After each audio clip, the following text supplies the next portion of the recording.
Mes chères étoiles, bienvenue à cette jolie parenthèse qu'on va partager ensemble pour savoir un petit peu finalement comment faire pour rompre avec l'ancienne version de soi. Parce que consciemment, je sais qu'on se rend bien compte de tout ce qui ne fonctionne pas, de tout ce qu'on aimerait changer, de ce qu'on aimerait améliorer, de ce qu'on aimerait faire en mieux. Et puis finalement, on se rend compte qu'on a peu prise, où c'est difficile, on a l'air d'être empêtré dans une version de soi qui n'est pas la plus simple, la plus agréable, la plus sereine. C'est une version de soi qui convient plus. Il y a des moments de vie comme ça où on se dit mais non, j'ai plus envie de ça.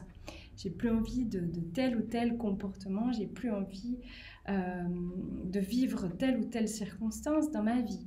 Hein, c'est un petit peu comme quand on se replace un peu au centre de sa vie, des carrefours comme ça de vie où finalement il y a des choses on se rend compte qu'on ne veut plus quoi.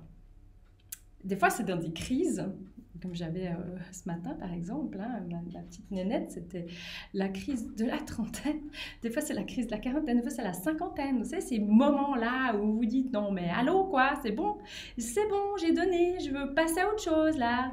Et peut-être que c'est ce que vous vivez ou pas, égal, c'est des dynamiques qu'il faut comprendre parce que c'est important, vraiment important. Essentiel, je dirais même. C'est pour ça que je pratique l'EFT et l'auto-hypnose, mais pas que. Il y a aussi la cohérence cardiaque, il y a aussi les méditations.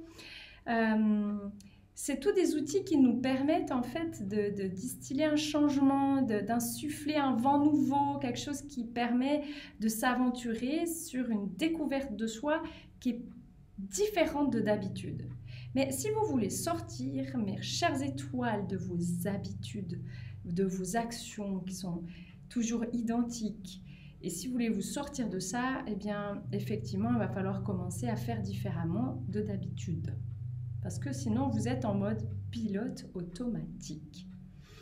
Donc, pour avoir une nouvelle version de soi, il faut déjà se rendre compte que dans toute la douceur et la bienveillance que vous puissiez vous porter, parce que c'est important d'être doux et bienveillant avec soi, vous n'êtes pas toujours responsable. Vous portez beaucoup le poids de vos transgénérationnels, vos parents, vos grands-parents, le système éducatif, tout ce qui a été installé là dans votre esprit, non pas conscient mais inconscient. Donc il faut avoir conscience de l'inconscient parfois, hein, de mettre un peu en lumière cette dynamique de conscience de mon inconscient. Des fois on n'en a pas conscience, alors quand on n'en a pas conscience, on se réfère à nos comportements. Et quand on se rend compte qu'il y a des comportements limitants, qu'il y a des choses qu'on n'ose pas faire, qu'il y a des prises de parole en public qu'on n'ose pas, qu'il y a des choses où vraiment on est limité. Dites-vous toujours que derrière ces limitations, il y a des pensées en arrière-fond, il y a des croyances en arrière-fond qui vous empêchent d'être libre. Tony Robbins disait, et justement à juste titre, hein, je vais dire, parce que c'est vraiment vrai, il disait que si vous faites toujours la même chose, puis que vous avez toujours les mêmes pensées et que vous avez toujours les mêmes comportements, vous n'aurez jamais de changement. Si vous voulez du changement, il vous faut vraiment commencer à garder cette persévérance, cette discipline, mais dans le bon sens, d'installer d'autres choses dans votre esprit, différentes de d'habitude. Ok, est-ce que d'habitude je suis dure avec moi ? Est-ce que d'habitude je me dis des choses qui sont limitantes, qui sont plutôt écrasantes, qui m'empêchent ? Si vous prenez conscience de ce que vous vous dites déjà, de votre dialogue intérieur, vous pourrez éventuellement écrire tout ça et écrire le contraire de tout ça. Imaginez que vous avez créé la recette du mal-être. C'est comme une recette. J'ai mis ces ingrédients là et là et là, et finalement tout ça, ça donne ma recette du mal-être, ou de l'empêchement, ou du blocage. Et que vous devez créer une nouvelle recette. Pour créer une nouvelle recette, il faut y mettre des nouvelles pensées.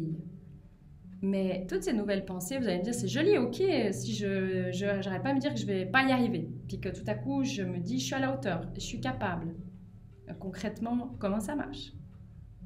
Concrètement, il faut se répéter ça pendant des mois, tous les jours, tous les jours, tous les jours. Je me couche sur ça, je me lève sur ça, je conduis sur ça. Et je dis à haute voix ces nouvelles pensées, ces nouvelles croyances, ces nouvelles phrases. C'est un exercice que je donne à tous mes consultants, sans exception aucune. Ils y passent tous, hein. Ils passent à la casserole pour créer cette nouvelle recette, pour y mettre ces ingrédients qui permettent le changement finalement. C'est cool, non? Vous êtes d'accord? Franchement, c'est la classe. Là, je suis en train de vous livrer la recette du bonheur. Et la recette du bonheur, c'est que vous êtes au centre de votre vie. Vous êtes d'accord? C'est vous qui êtes au premier rôle. Alors, pourquoi vous donnez ce rôle aux autres? Pourquoi on commence à dépendre du regard des autres? Qu'est-ce qu'ils vont penser de moi? Pourquoi on s'intéresse comme ça à les appréciations des autres, à faire juste, à faire plaisir? Déjà parce que vous l'avez appris, c'est légitime, il n'y a rien de méchant là-dedans, vous l'avez appris. Mais la question, c'est maintenant comment je fais pour reprendre mon premier rôle et me remettre au centre? Parce que c'est vous qui devez être votre coach. Votre meilleur coach, c'est vous et personne d'autre. C'est vous qui êtes au centre de votre vie. Donc c'est à vous de revenir à vous, mais je sais que ça demande un effort. Et je sais que c'est pas évident et que parfois il y a des gens qui, par manque de persévérance, veulent lâcher parce qu'ils veulent que ça change comme ça en un claquement de doigts, mais ça n'est pas possible. Dans la recette, il y a un temps de cuisson. Et ce temps de cuisson, il mijote, et il mijote depuis des années. Hein, dans votre esprit, ça bouillonne depuis un moment. Hein. Quand on dit qu'on a environ 60 000 pensées par jour, qu'elles sont la plupart très inconscientes et qu'elles turbinent à l'intérieur, même celles qui sont conscientes, c'est un peu la marmite qui mijote et mijote et mijote. Mais comme elle mijote toujours la même chose, ça a toujours le même goût. Hein. Alors, je pars dans la cuisine parce que j'ai fait le stage avec Philippe Ligron et du coup, j'ai cette image de la cuisine. Mais je veux dire, si je laisse mariner tout ça avec le même goût et tout le temps les mêmes pensées, ça a toujours la même saveur. Donc, on doit commencer à rajouter un petit peu d'ingrédients subtilement pour qu'on varie un petit peu cette saveur. Et qu'au lieu de mijoter sans arrêt vos mêmes pensées, installez-en des nouvelles. Pourquoi les êtres humains ils ont comme ça peur de leur lumière? Pourquoi ils ont peur comme ça de briller? Est-ce qu'ils pensent que s'ils brillent plus, on va plus s'occuper d'eux? Est-ce qu'ils se disent, tiens, si je suis quelqu'un d'extraordinaire, on va plus m'aimer parce que je suis trop extraordinaire? Ça paraît étrange, hein? Et pourtant c'est le cas chez beaucoup de personnes. Le fait de briller, le fait d'exister enfin, de prendre cette juste place, peut faire peur.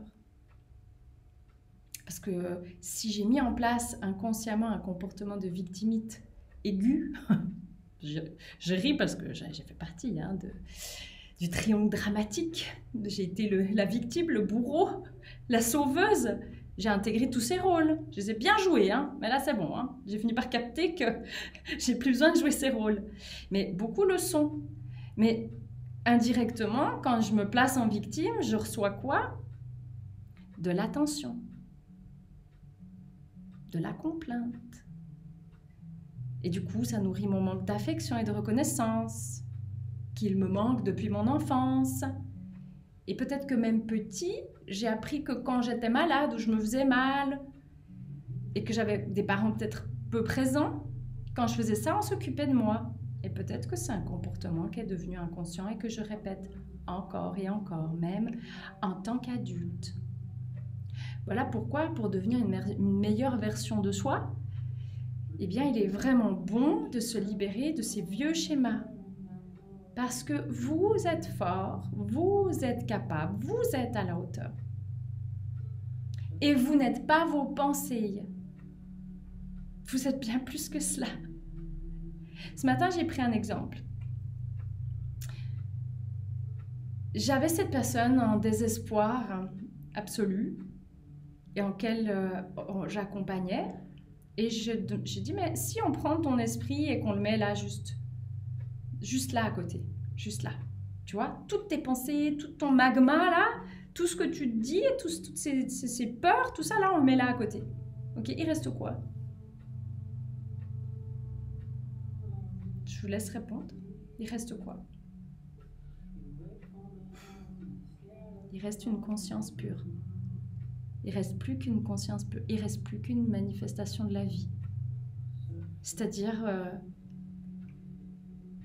le sang qui circule, les cellules, vos organes, votre vision, votre auditif, vos sensations. Il ne reste plus que ça. Hein. Ça, c'est votre conscience. Elle est toujours là. Innocente, belle, connectée à tout. Toujours là. Votre observateur caché. Celui qui perçoit tout. Et après, on a l'esprit auquel on s'identifie, auquel on croit à nos pensées. Et vous vous rendez compte qu'on s'identifie à nos pensées. On se met aussi même des étiquettes. Je comprends pas, j'arrive pas à guérir. Parce que de toute façon, je suis une personne anxieuse. Ok ? Comment veux-tu guérir si tu te définis comme une personne anxieuse ? Comment veux-tu que ça change si tu te définis comme une personne timide? Si ton étiquette, c'est ça. Tu peux pas changer. C'est validé dans ton cerveau. C'est validé, donc si c'est validé, ça peut pas changer. Change ton étiquette, tu changeras ta vie. Mais ça se fait pas comme ça, nom de bleu. Il y a un rythme à l'intérieur. Il y a un rythme qu'on doit écouter et respecter. C'est pour ça que beaucoup de gens n'atteignent pas le changement parce qu'ils veulent que ça change très vite.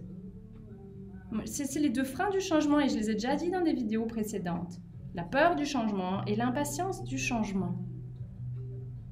Accueille que tu as le droit de prendre du temps pour te changer, pour t'améliorer, pour te sentir mieux à l'intérieur. Qu'il y a un rythme à respecter, autant que tu as appris à marcher, autant que tu as appris à parler, autant que tu as appris à manger. Parler, manger, écrire, tout ça, ça prend un rythme. Il faut être persévérant, ça c'est important. Il faut garder la foi. Pour moi, j'ai 3 principales énergies qui sont les énergies du changement, enfin, qui sont vraiment pour moi les plus précieuses. Après, c'est moi, ça m'appartient à moi, mais je peux le partager parce que ça m'a tellement aidé. C'est la foi, la gratitude et l'amour. La foi, la gratitude et l'amour. Je ne dis pas la foi en sens de foi religieuse, pas du tout.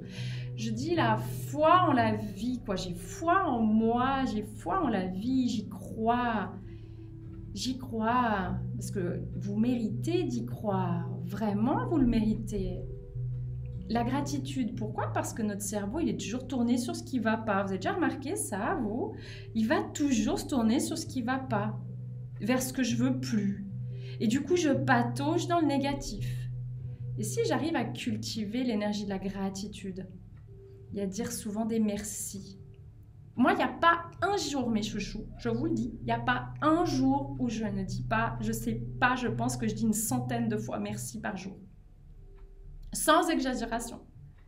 Parce que je suis très souvent en train de dire merci pour cette belle journée, merci pour ces beaux nuages, merci pour les oiseaux qui chantent, merci pour la forêt, merci, je me sens bien aujourd'hui. Merci pour cette bonne nourriture. Merci à moi d'avoir traversé cette séance parce que des fois, c'est pas facile non plus. Merci pour mes jolies plantes. Merci mon jardin. Merci mes petits chiens. Je suis tout le temps en train de dire merci. Et c'est ça qui me fait de me tourner à être quelqu'un. On me dit oui, mais toi, tu es positive, toi, tu es optimiste. Mais bien sûr, moi, j'ai appris à être comme ça. Parce que je l'étais pas fondamentalement positive et optimiste. Je voyais aussi toujours ce qui n'allait pas. Et du coup, j'ai cultivé l'énergie de la gratitude. Souvent, je me refais le film de ma journée quand je suis au lit et je repense à tous ces petits moments qui étaient magnifiques. Je les remets en lumière, je remercie pour tous ces petits moments clés. Et ça change tout.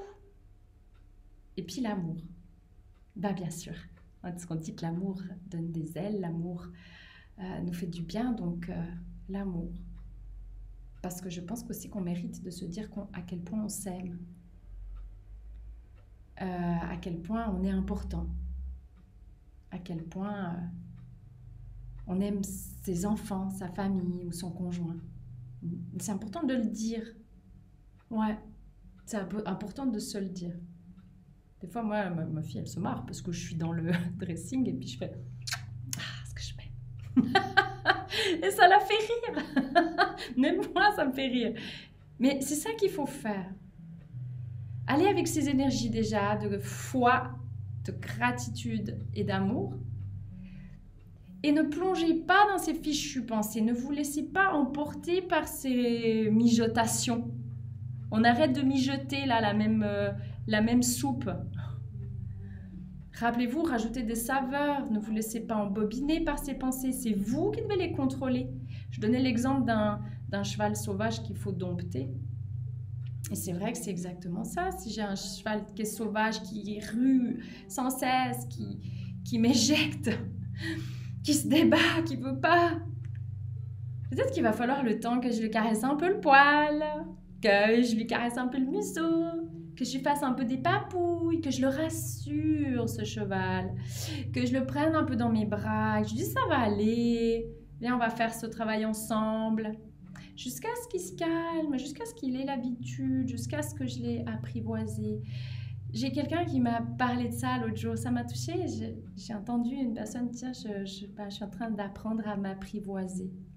J'ai trouvé ça vraiment joli, ça m'a touchée. Parce que c'est un peu ça qu'on doit faire quand on est en guerre avec soi depuis trop longtemps. Quand on est en guerre avec soi depuis trop longtemps, on doit apprendre à s'apprivoiser. On doit apprendre à mettre en avant ses bons côtés. Parce que oui, vous en avez, je vous promets. Certains me disent, oui, j'ai pas de qualité. Ah bon?